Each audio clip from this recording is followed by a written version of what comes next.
Welcome to the Infuse Compassion podcast, hosted by me, Amy Quisenberry. And me, Mark Carpenter. We are on a mission to make this world a kinder place for us all by bringing healthier human connection to communities, families, and organizations of all types and sizes. Our goal is to create stronger relationships, more inspired teams, increased trust, and improved results. So let's get started with more ways to infuse compassion into our world.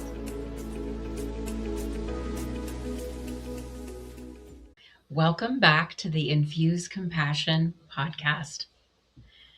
Today is a really big day for Mark and I because it marks the 1 year anniversary for the Infuse Compassion podcast. And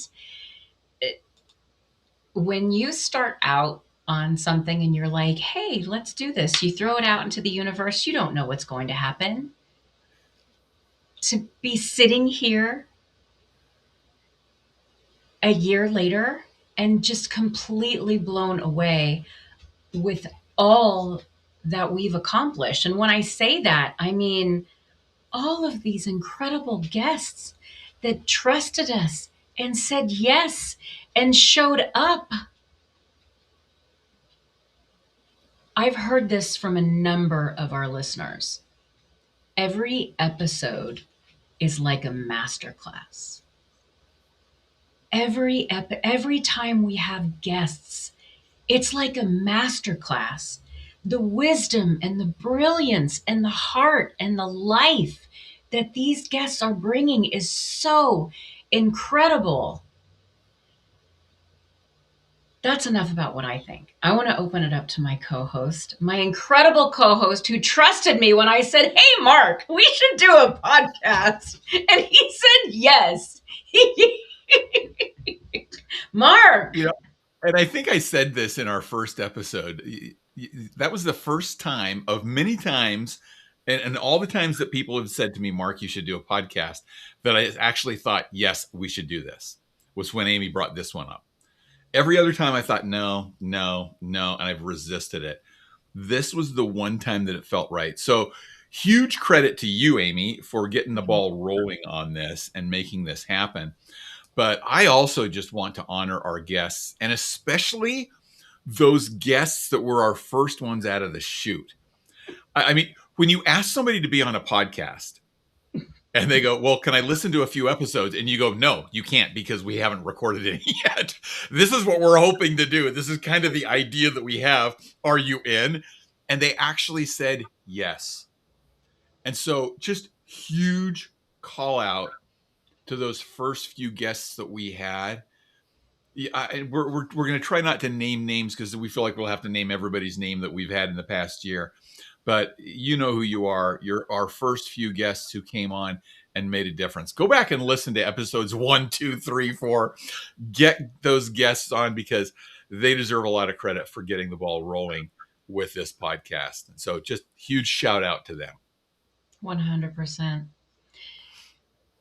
I remember when we were putting our list together and just being like, okay, who are the people that are going to trust us? Who are the people that are close enough on our compassion journey that get it? And yeah, so thank you for sharing that, because the gratitude for that foundation, for those people that showed up. As I was putting some notes together, I was like, just blind trust and faith in us. Well, and the first part of the blind trust was these were people usually that either you or I knew, Amy. And the trust was, okay, I know Mark or I know Amy. I'm going to trust them to get in there. But the cool thing was that these guests then gave us names of other people that we could bring in that said to us, you really should have this person on the podcast. Well, now we're one step away. And the trust then became, I trust the person that referred you, who was on your podcast. And they probably hadn't had a chance to listen to that episode yet before we asked them because of the delay in getting the episodes out. But there was a lot of trust that kind of rippled out to that next layer of people. And so that's the other place that I want to honor our guests is thank you so much for bringing other guests to give Mm-hmm. more of these master classes that Amy referenced for our listeners on the podcast. Yeah, it's it's big. The gratitude is big. I think the other thing that really hit my heart throughout this journey is probably about 6 months in when I realized there have been times when I've looked around and I've thought life is really hard. Like the world is really hard. And sometimes I would struggle to find the silver lining and like where where is the compassion? And then I would see our guest list continue to grow and grow and grow. And I'm like, it's everywhere. It's everywhere. Like these people are bringing it every day. The books, the material, the podcast. It's all about creating a more compassionate world. And it's like they're everywhere. It's so beautiful. So it really restored my faith in it. Well, and that was another one of my takeaways from this past year, too, is how many people are committed to this work of infusing compassion into the world.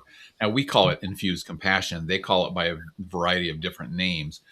But there are so many people that are in that circle of infusing compassion into the world who are committed to that effort. And yeah, it does bring me a lot of hope. I would add to that, we have listeners who are in that world, who are in that circle saying, yes, I see the value of more compassion in business, of more compassion in my home, of more compassion in the community, of more compassion in the world around me, of simple acts of kindness, of self-kindness, of self-compassion. And I'm in. And I love that you use the word, you came up with the term, Amy, of compassionators for our listeners. And I love that term for the people that have opted in to that circle of compassion, of infusing compassion into the world. Well, and opting in, if we carry on with that for just another minute, so much of compassion, kindness, humanity, it's not accidental, it's intentional. Every single guest talked about the intentionality of the work that they do, their perspective, their mindset, what they're putting out into the world, how they navigate their life, how they've navigated the challenges. None of it was accidental. It was all intentional work. And so, yes, compassionators are intentionally opting in. They're intentionally going in, seeking out these incredible episodes with these wonderful guests, and they're saying, "I'm ready to learn." There was a listener, actually a dear friend of mine, who heard one of our episodes and said uh, there was a conversation that I had been trying to have with somebody very close to me in my life for 3 years, and I couldn't figure out how to have that conversation. And then I listened to, I can't recall the specific episode, but they said, and then I listened to it and I was able to have that conversation. And me and this person are closer than we've ever been in our life. It's that stuff. Yeah. It's that stuff that it's like, oh, my heart just melted when I heard that. Yeah. And I hope, I trust that there's a whole lot of those stories out there that we'll never hear, but they're there.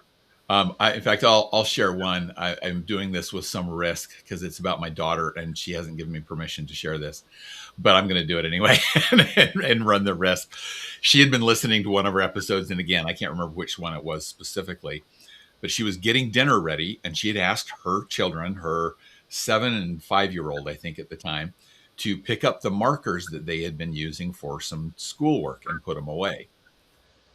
Well, she's in the process of making dinner. She looks down and sees their 6-month-old daughter with markers all over her face, blue marker all over her face, big grin on her face, but blue marker everywhere.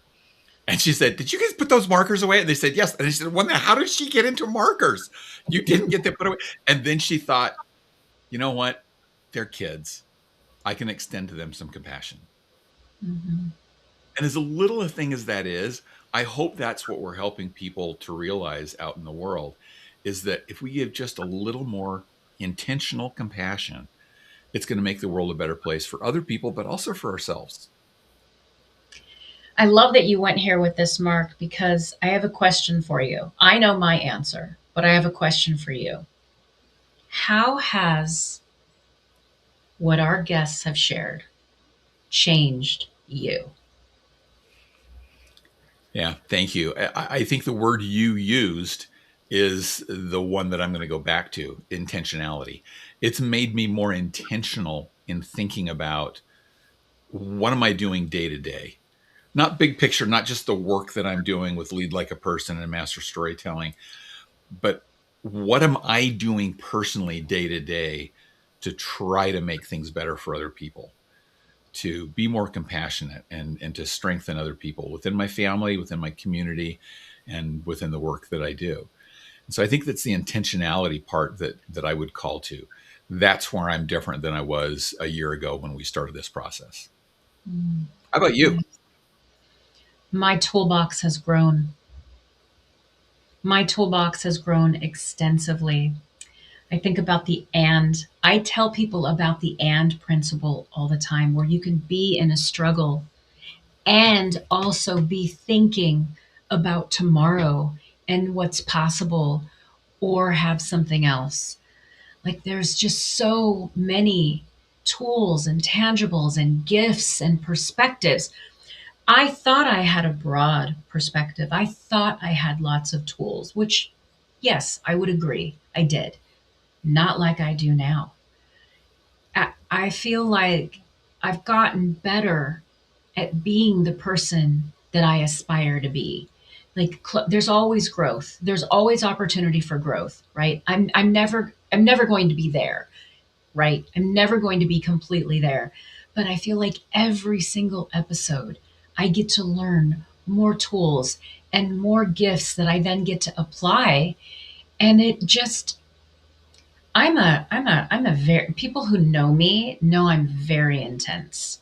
I'm a very intense, passionate, like, let's go get him person, right? And I feel like I've always wanted to be more grounded, more present in my body. And I'd done a lot of work to get there, but not until I started learning from our guests did I really get the tools to be more present in my body and to be more intentional, like what you were saying, and to really be the person that I've wanted to be for so long. So I'm so the gratitude and the humility that like just my heart is so big with love for you and all of our guests. It is a little overwhelming, isn't it? I want to follow through on that thought about tools Hmm. because I can't remember if it was you or I that came up with our question that we always ask the guests at the end of each episode. What's one tip that you can give to our compassionators to infuse compassion into their world this week? I think I it can't was you. remember who it was. No, I I think said, it was you. okay, I honestly don't remember. I wasn't saying that to try to get credit for it. I No, honestly couldn't that's remember. okay. Yeah, But yeah. here's my question for you because I think there's little nuggets of gold in every one of those. When you think back, and I know this is not fair, I'm throwing this at you, but as All you right. think back collectively on the tips that we've gotten, what stands out to you about those little tips, those little tools that we all have in our toolbox now that we've gotten from these wonderful guests over the past year? The number one trend that I saw, let's start there. The number one trend that I saw was self compassion. Self compassion. And that's massive, right? A lot of what I speak on is self compassion. And I started broader than that, but as I dug in deeper, I realized through my own personal work, wait a second, I can't even start to approach what's going on out there until I clean my own house. I got to clean my own house. And that's self compassion, right? Coming back here and doing the work here. This wasn't talked about a lot, but I think um, I have to bring it up, and that is forgiveness. Forgiveness. It is like if for me, if I'm going to put any tool in that toolbox, it's going to be forgiveness. That is the biggest tool that I can have. Forgiveness for myself and forgiveness for other people, because if that's not done, I'm literally hitting my head up against trying to move forward, because that unforgiven is not going to allow me to move forward in the way that I want to. What about you? Well, and the self compassion was the first thing that came to my mind as the most common tip that we got from our guests. I, I always mentally am anticipating when we get to that point, based on the conversation that we've had for 25, 30 minutes with the person, what their tip is going to be. Because we don't get it from them before. We tell them we're going to ask that question, but we don't ask them to share their tip before. Mhm. And it always amazed me how many times they said, well, I'm going to share something different than I thought I was going to at the beginning. They Almost every shifted in the time, middle. right? It's so often that happened. And it's so interesting that a lot of times the tips they give aren't directly related to what they're talking about, but they're still so important. And I would add to the offering yourself self compassion. The other tip I think that came up a lot was just see people. Just Mm, see people as people. Some mhm. form of that came out a lot. And it's just, again, it's the humanity, recognizing that what we have in common is far greater than what our differences are with everybody in the world. Yes, beautiful. Hmm. What else, I Mark? will. I also just wanted to give a quick shout out, because she doesn't get nearly enough credit, to our wonderful production assistant, Ellie. Because Ellie makes up she puts the show notes together. She puts it all out. She makes sure everything gets out into the world. She edits out weird things that we do every once in a while in the middle. Or technical problems that we run into. She makes sure that we have promotional clips that we can get out there. So I just wanted to give a public shout out to Ellie, because she is so fantastic to work with. And without her, this podcast wouldn't be going. It just wouldn't work as well as it does. I say that all the time, that the work that I do, there's,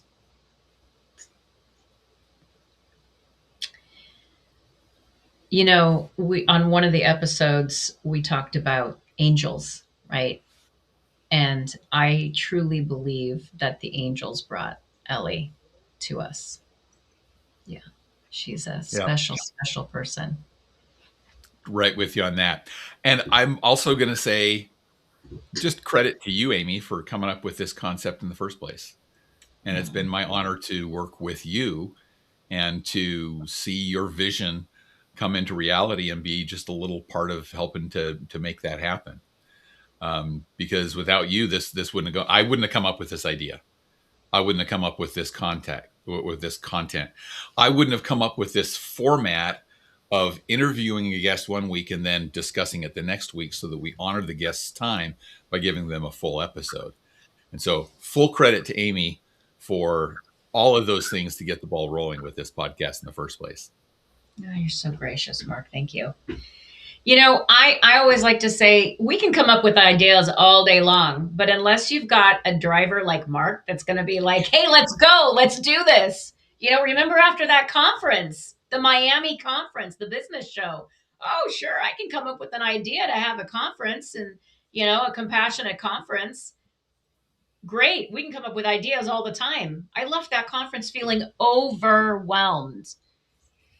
Okay, Amy, put this virtual conference together. Sounds great. I don't know. I speak at conferences. I don't put on conferences.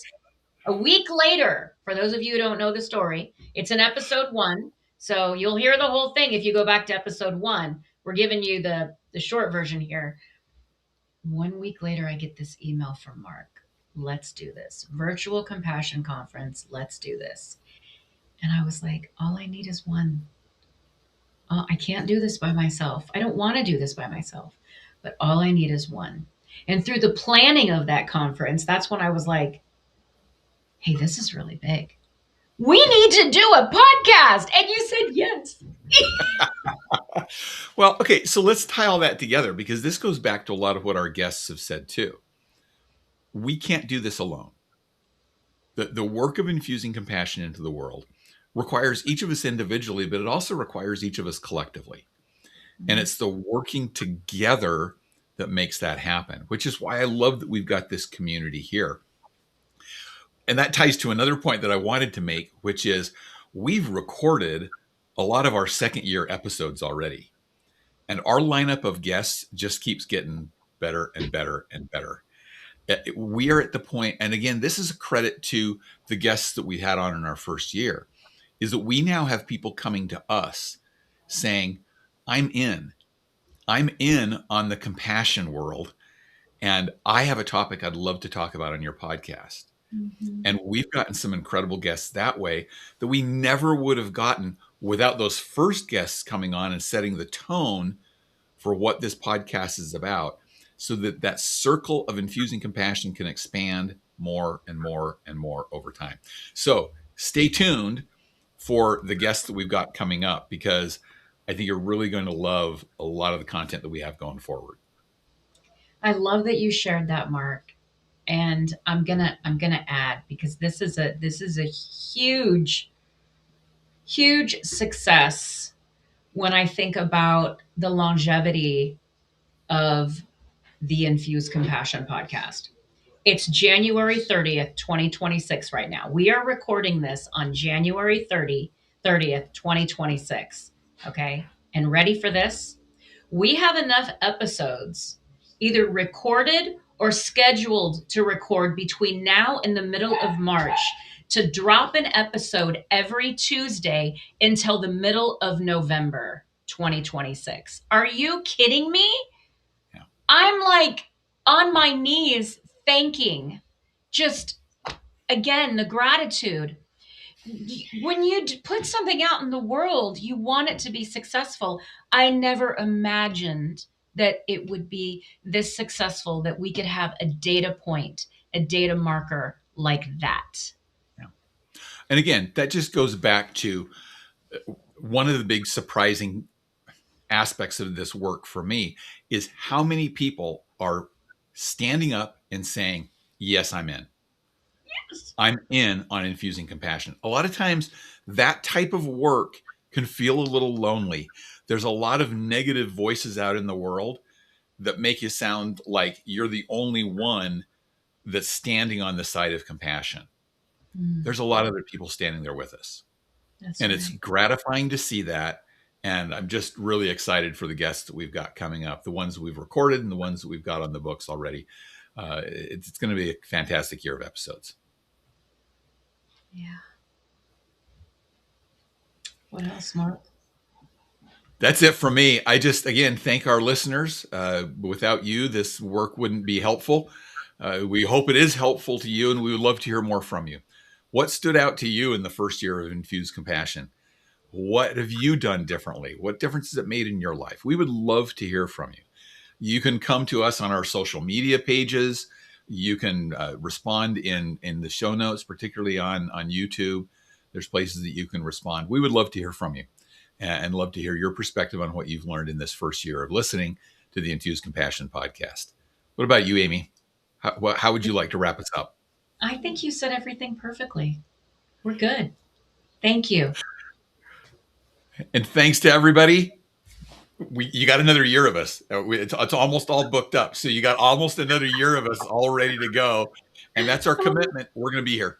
We're going to be here, and we're just trying to make the world a better place. Thanks for joining us in that journey. We'll see you next week. Bye, everyone. Thank you for joining us for this episode of the Infuse Compassion podcast. If you enjoyed the conversation, please share a review and like the podcast so other compassionators can join us. Until next time, let's all do something each day to infuse compassion into the world. For more information on our guests, see the show notes. For more information on Mark and Amy, go to infusecompassion.com.